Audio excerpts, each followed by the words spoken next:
আমাদের মুখ্যমন্ত্রীর অনেক দিনের ইচ্ছা ছিল যে একদিন আমাদের শহর কলকাতা একদিন লন্ডন শহরের মতো হবে।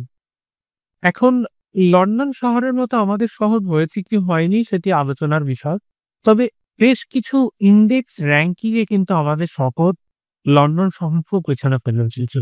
এখন আসুন দেখে নিই এই যে খবরটা বা এই যে আমরা লন্ডন শহরকে পেছনে ফেলেছি, এই জিনিসটা আমাদের পক্ষে অত্যন্ত সুখকর খবর না আমাদের জন্য অত্যন্ত বিব্রতকর? সো ১ম এ যে জিনিসটা এখানে বলার আছে সেটা হচ্ছে যে টমটম নামে নেদারল্যান্ডসের একটা ট্রাফিক মনিটরিং ওয়েবসাইট আছে। এই ওয়েবসাইটে এরা সারা বিশ্বের যত গাড়ি আছে সেই গাড়ির ডেটা এরা অ্যানালিসিস করে। তারপর বিশ্বের যে ট্রাফিক সমস্ত যতগুলো সারা বিশ্বে ৫০০ টা শহর তারা নেয়। সেই ৫০০ টা শহরের মধ্যে যে সমস্ত শহরগুলোর ট্রাফিক সবথেকে স্লো বা গতিশীল সেই অ্যানালিসিস গুলো তারা করে। সো এই টমটম ওয়েবসাইটে সারা বিশ্বে ৫০০ টা শহরের ট্রাফিকটাকে এনালিসিস করা হয়েছে। ট্রাফিকটাকে এনালিসিস করে এরা একটা ট্রাফিক মনিটরিং ইনডেক্স একটা তৈরি করেছে। সেই সমস্ত ট্রাফিক মনিটরিং ইনডেক্স এর মধ্যে আমাদের কলকাতা শহর সারা বিশ্বের মধ্যে ২ নম্বর স্থান দখল করে চলছে। এরপরে মানে যেটা সবথেকে আমাদের জন্য দুঃখকর খবর সেটা হচ্ছে যে আমাদের শহর ২ নম্বরে থাকলেও লন্ডন শহর কিন্তু ৫ নাম্বার পজিশনে আছে। কলকাতাতে ১০ কিলোমিটার যেতে সময় লাগে হচ্ছে ৩৪ মিনিট ৩৩ সেকেন্ড। কলকাতার পরেই ভারতবর্ষে আছে হচ্ছে ব্যাঙ্গালোর, যেখানে ১০ কিলোমিটার যেতে সময় লাগে হচ্ছে ৩৪ মিনিট ১০ সেকেন্ড।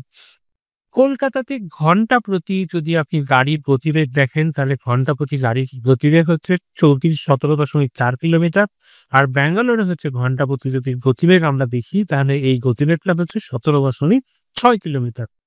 এই একই জিনিস যদি আমরা লন্ডনের ক্ষেত্রে তুলনা করি তাহলে দেখব ১০ কিলোমিটার যেতে লন্ডনের ক্ষেত্রে সময় লাগে হচ্ছে ৩৩ মিনিট ১৭ সেকেন্ড। আর কলকাতার ক্ষেত্রে হচ্ছে ৩৪ মিনিট ৩৩ সেকেন্ড। তার মানে আমাদের শহর মানে কলকাতা শহর লন্ডনের থেকে অনেক বেশি স্লো।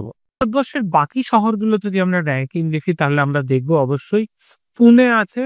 তারপরে হচ্ছে কলকাতা, ব্যাঙ্গালোরের পরে হচ্ছে পুনে আছে। এই ৫০০ শহরের স্লোয়েস্ট সিটির মধ্যে আছে হচ্ছে চেন্নাই আছে, মুম্বাই আছে এবং হায়দ্রাবাদ আছে। এই সমস্ত দিকে মানে এই যত স্লোয়েস্ট শহরের মধ্যে সবথেকে ভালো কন্ডিশনে যদি কেউ থাকে সেটা হচ্ছে নিউ দিল্লি। নিউ দিল্লি শহর হচ্ছে 23rd র‍্যাংকিং এ আছে এবং এর ১০ কিলোমিটার যেতে সময় লাগে হচ্ছে ২৩ মিনিটের আশেপাশে।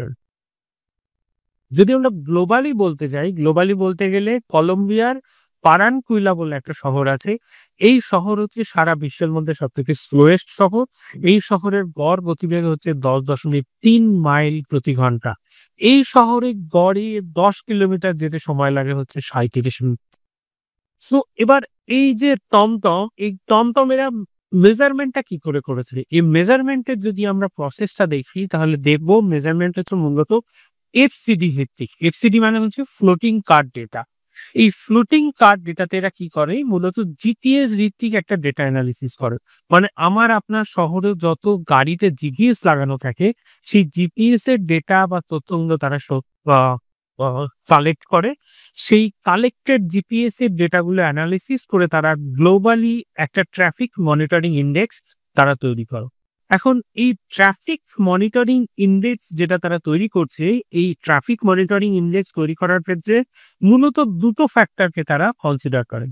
একটা ফ্যাক্টর হচ্ছে ডায়নামিক ফ্যাক্টর আর একটা ফ্যাক্টর হচ্ছে স্ট্যাটিক ফ্যাক্টর। এখন স্ট্যাটিক ফ্যাক্টর কোনগুলো? স্ট্যাটিক ফ্যাক্টর হচ্ছে যে আপনার রাস্তাঘাট কতটা চওড়া, রাস্তায় কতটা ক্যাপাসিটি আছে গাড়ি দাঁড়ানোর, রাস্তার মধ্যে কোথাও কোনো খুনাখন্দ আছে কিনা। এই জাতীয় যে তথ্যগুলো, এই তথ্যগুলো হচ্ছে এরা হচ্ছে স্ট্যাটিক তথ্য মানে স্ট্যাটিক ইনফরমেশন। ডায়নামিক ইনফরমেশন কোনগুলো? ডায়নামিক ইনফরমেশন হচ্ছে যে তথ্যগুলো ক্ষণে, ক্ষণে চেঞ্জ হচ্ছে। ধরুন ওয়েদার ক্ষণে, ক্ষণে চেঞ্জ হচ্ছে। রাস্তার মাঝখানে কোথাও কোনো অ্যাক্সিডেন্ট হলো কিনা বা রাস্তাতে কোনো আনওয়ান্টেড ধরুন কোথাও গাছ পড়ে গেছে কিনা। এই জাতীয় যে তথ্যগুলো, এই তথ্যগুলো হচ্ছে ডায়নামিক ফ্যাক্টর এর মধ্যে আসছে। তাহলে মূলত স্ট্যাটিক এবং ডায়নামিক এই দুটো ফ্যাক্টরকে এনালিসিস করেই এই যে ট্রাফিক মনিটরিং ইনডেক্স, সেই মনিটরিং ইনডেক্সটা কিন্তু তৈরি করা হয়েছে। সো এই সমস্ত তথ্যের উপরে ভিত্তি করে টনটন যে ট্রাফিক র্যাঙ্কিং এর ইন্ডেক্স দিচ্ছে তা কিন্তু সত্যিই ভয়ংকর তথ্য দিচ্ছে। কারণ আপনি যদি হিসাব করেন তাহলে গ্লোবালি দেখবেন ২০২৩ এবং ২০২৪ এর তুলনায় প্রায় ৭৬% শহর আগের থেকে কিন্তু অনেক বেশি স্লো হয়েছে। শুধুমাত্র কলকাতাতেই আপনি যদি হিসাব করেন তাহলে কলকাতার ক্ষেত্রে কনজেশন প্রায় ৩২% বেড়ে গেছে এবং ১০ কিলোমিটার যেতে আগের থেকে প্রায় ১০ সেকেন্ড বেশি সময় লাগে। তাই এই সমস্ত কিছুই কিন্তু আমাদের প্রশাসনকে অত্যন্ত গুরুত্ব সহকারে ভাবতে হবে। কেননা যে শহরের গতিবেগ যত কম হবে সেই শহরের শিল্পের উন্নয়ন আরো কম। তাই এখান থেকে দাঁড়িয়ে আমাদের প্রশাসনিক যত কর্তারা আছেন বা আমাদের যত মন্ত্রী মহোদয় বা মহোদয়ারা আছেন তাদের প্রত্যেকেরই ভাবা উচিত কি করে শহরের গতিবেগ বাড়ানো যেতে পারে।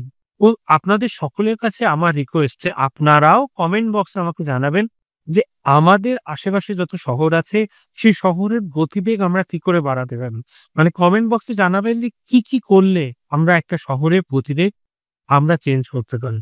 সেই আপনাদের কমেন্ট গুলো আমি একটা কম্পাইল করে চেষ্টা করে অন্তত আমাদের যে পাবলিক সার্ভিস যত ডিপার্টমেন্ট আছে বা আমাদের যে ওয়েস্ট বেঙ্গল ডিপার্টমেন্ট আছে সেই ডিপার্টমেন্ট গুলোকে আমি একটা মেইল বা লেখার আকৃতিতে পাঠান।